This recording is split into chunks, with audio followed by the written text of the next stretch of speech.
us on GTR for global tidbits on soccer, tennis, boxing, and many other sporting activities.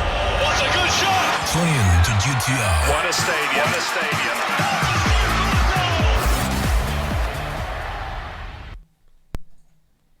Good afternoon, it's time for the sports debate on Ghana Talks Radio. My name is Ojana Bliss. To some top stories, Ashanti Gold demoted to Division 2 over match fixing.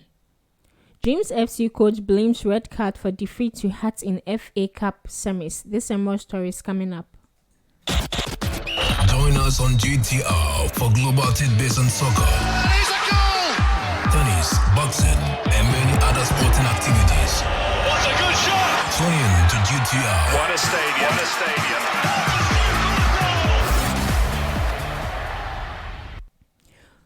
Welcome back from the break. Ashantigold FC have been demoted from the Ghana Premier League to the Division 2 League after being found guilty of match manipulation in their 2021 Ghana Premier League match day 34 against Inter Alliance FC.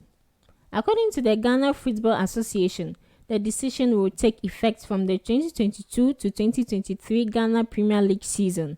Officials and Ashantigold players who were part of the match day squad have also been sanctioned by the disciplinary committee of the GFA.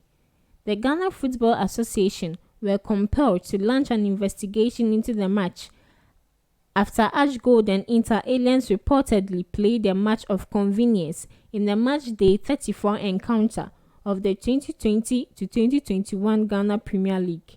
The match, which ended 7-0 in favor of Ashantigold, saw some bizarre goals being scored. In a statement issued on Monday, May 16, 2022, the disciplinary committee of the FA said to protect the sporting integrity of football in Ghana per Article 18, 1 and 2 of the GFA Disciplinary Code 2019. Ashantigold Sporting Club as a corporate entity is sanctioned as follows. That at the end of the 2021 to 2022 Ghana Premier League season, Ashantigold SC shall be demoted to the Division 2 League in accordance with Article 6, 3 of the GFA Disciplinary Code 2019. That a fine of 100,000 is imposed on Ashantigold SC in accordance with Article 6(1)(c) and Article 6(4) of the GFA Disciplinary Code in 2019. To my next story, Dreams FC coach blames red card for defeat to Hearts in FA Cup semis. Dreams FC coach Ignatius Fosu believes his side could have matched Heart of Oak boot for boot if they weren't a man down.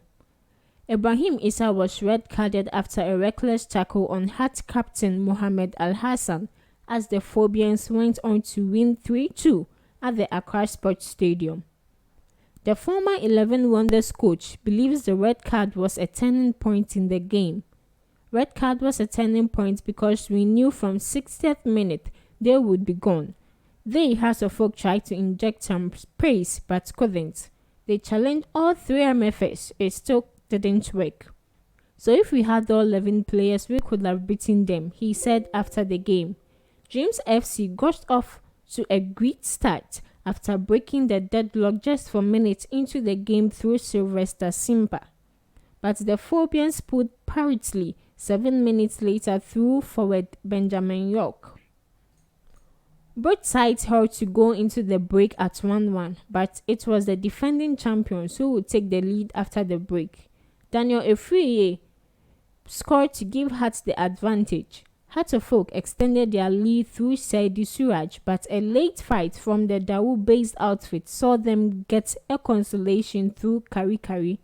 Heart of Oak will face Bichem United in the final of the MTN FA Cup. To our next story, Heart of Oak to establish women's football team next season, board member reviews. Heart of Oak board member Vincent Odaite Sowa has disclosed that plans are underway to form a women's team next season.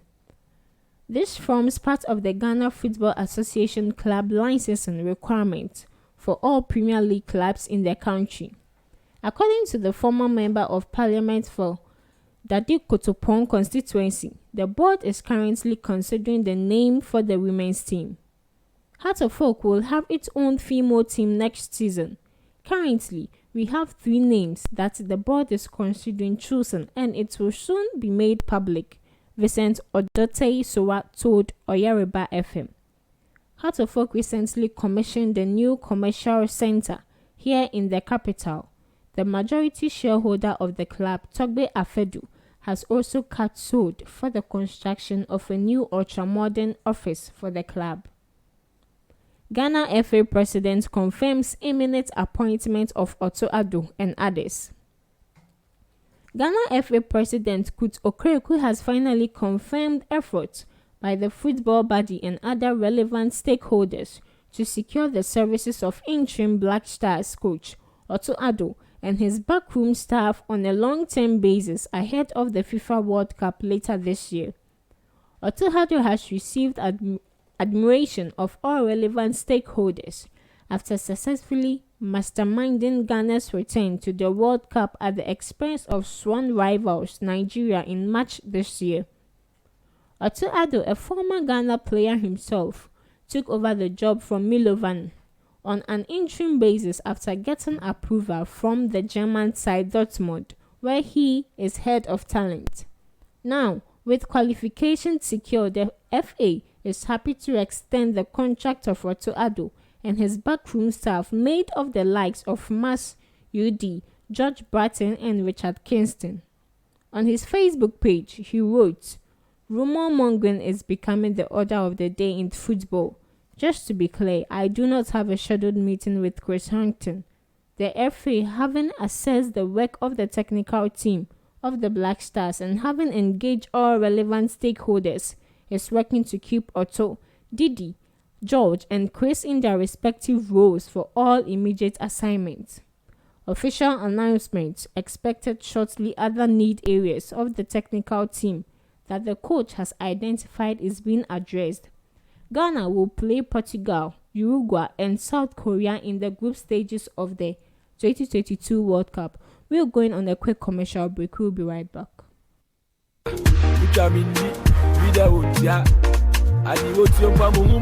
Alright, this is DJ Kobe Rich, the richest selector on the Ghana Talks Radio Putting Poo Debate Show, and my co-host Ohima Lillian. So last week we discussed the topic: who is responsible for the maintenance of a room, landlord or tenant?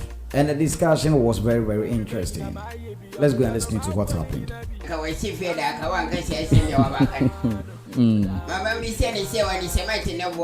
No, now when you are not here, born, and they didn't say they were fun at the Baba for one in the born. And I'm trying to say, I didn't know basic you. If you're trying to say, is the Canada over Fabla me joining, probably your mother, yes, and if you my first year, I don't, now my did you want to know. Now, Bessie, and I didn't know, eh, to me, to say my kind scar pimping baby. You might say, to see I'm a dime quiet.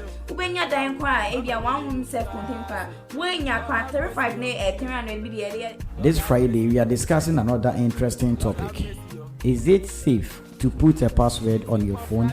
Join us live on Facebook and share your views via our WhatsApp number +233 202 544 614 and follow us on all social media handles. Ghana Talks Radio, giving the youth a voice.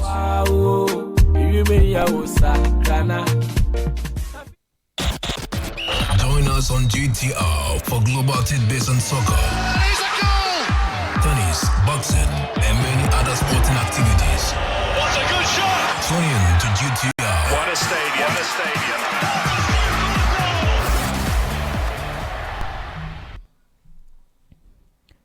Welcome back from the break. If you just joined, they are live on Ghana Talks Radio. Chisam International Stories. Briton Robson calls time on career due to injury issues. Britain's former junior Wimbledon champion and Olympic mixed doubles silver medalist Laura Robson announced her retirement on Monday due to persistent injury problems.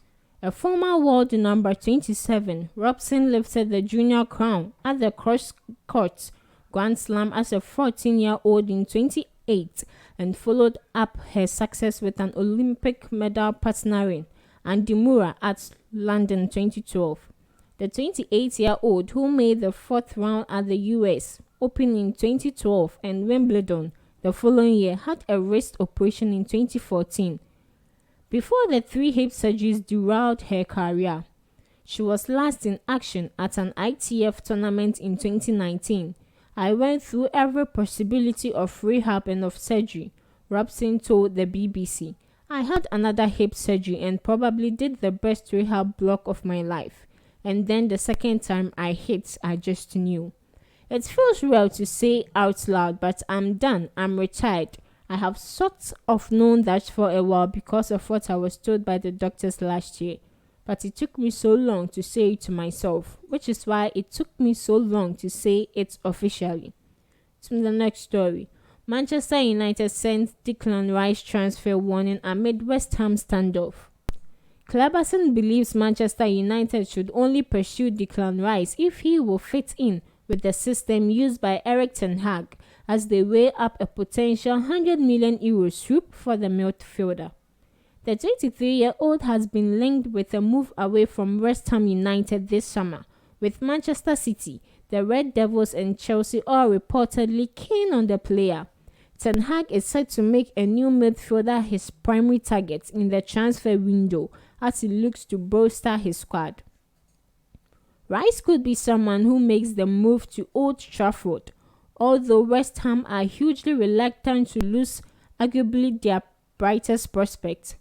This is even after the England international rejected a staggering 8-year, $200,000 a week contract.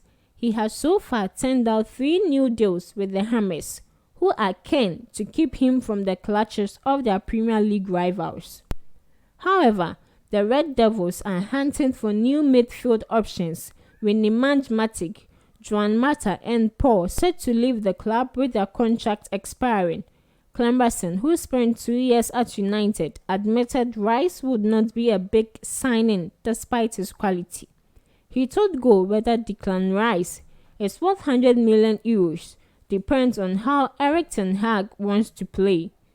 Declan Rice is a good player and he can help Manchester United to make better decisions in most areas. But it all depends on how the new manager uses him. He's not a big signing but more of a project, and he would fit in all well at United. It might take a bit of time for him to settle, but the more minutes he gets, he can help Manchester United. This is where we end the Sporty Bit on Ghana Talks Radio. My name is Regina Blair. Stay tuned for the Trendy Hits Countdown.